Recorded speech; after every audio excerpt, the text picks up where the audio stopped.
Hi friends, welcome to Pavan's stories. నేను మీ Pawan Kumar పెంటు. Thursday సత్యమేవ జయతేకు స్వాగతం. గాంధీజీపై మీకున్న అభిప్రాయం ఏంటి? నాతో పాటు ఈ దేశమందరికీ ఆయన్ని జాతిపితగానే పిలుస్తాం, అందులో అనుమానం ఏం లేదు. కానీ ఈ కథనం విన్న తర్వాత కాస్త మార్పు వస్తుందని నేను అనుకుంటున్నాను. కథనంలోకి వెళ్ళిపోదాం.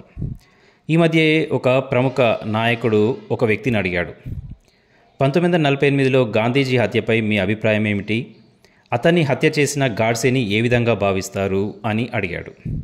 దానికి ఆ వ్యక్తి 1926 డిసెంబర్ 23న స్వామి శ్రద్ధానందజీ హత్యపై గాంధీజీ అభిప్రాయం, అతన్ని హత్య చేసిన అబ్దుల్ రషీద్పై గాంధీజీకి ఉన్న ఆ అభిప్రాయమే నా అభిప్రాయం అన్నాడు. అది ఆ వ్యక్తికి అర్థం కాలేదు, మనకు కూడా అర్థం కాలేదు కదూ. విషయంలోకి వెళ్ళిపోదాం. సంఘటన ఏంటంటే, 1923లో ఆర్య సమాజ్కు చెందిన ప్రముఖ స్వామీజీ శ్రద్ధానంద్ గారు ముస్లింలుగా మార్చబడిన హిందువులని మళ్ళీ హిందూ మతంలోకి తీసుకురావడానికి శుద్ధి ఉద్యమాన్ని ప్రారంభించారు. కొన్ని రోజుల్లోనే లక్షలాది మంది ముస్లింలు తిరిగి హిందూ ధర్మంలోకి ఆనందంగా వచ్చేశారు. ఈ శుద్ధి ఉద్యమం గాంధీజీ గారికి ఇష్టం లేదు.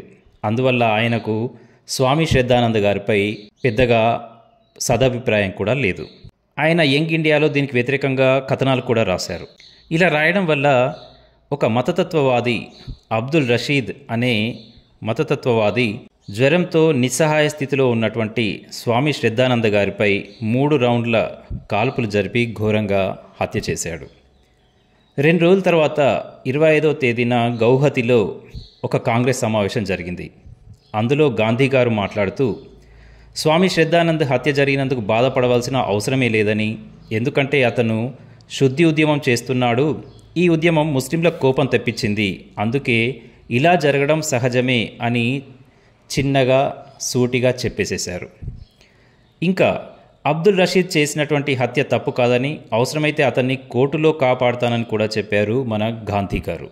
మరి అలా జరిగితే లక్షలాది మంది హిందువుల శవాలపై ఏర్పడ్డ పాకిస్తాన్కి నెహ్రూ ప్రభుత్వంపై ఒత్తిడి చేసి నిరాహార దీక్ష కూడా చేసి 55 కోట్ల రూపాయలు పాకిస్తాన్కి ఇప్పించినటువంటి గాంధీజీని, ముస్లింలను ఆలయాల్లోకి తీసుకెళ్లి నమాజ్ చేయించి హిందువుల్ని మసీదులు మెట్లు కూడా ఎక్కనివ్వని గాంధీజీని గాడ్సే చంపడం కూడా మామూలు విషయమే కదా.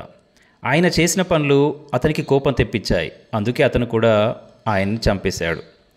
స్వామి శ్రద్ధానందజీని చంపడం మామూలు విషయమే అయినప్పుడు గాంధీజీని చంపడం కూడా మామూలు విషయమే. అబ్దుల్ రషీద్ భాయ్ చేసింది తప్పు కాదు అన్నప్పుడు గాడ్సే చేసింది కూడా తప్పు కానే కాదు కదా.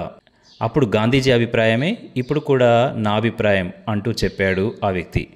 ఇదంతా విన్న తర్వాత ఈ ప్రశ్న అడిగిన వ్యక్తికి ఏం మాట్లాడాలో అర్థం కాక వెళ్ళిపోయాడు.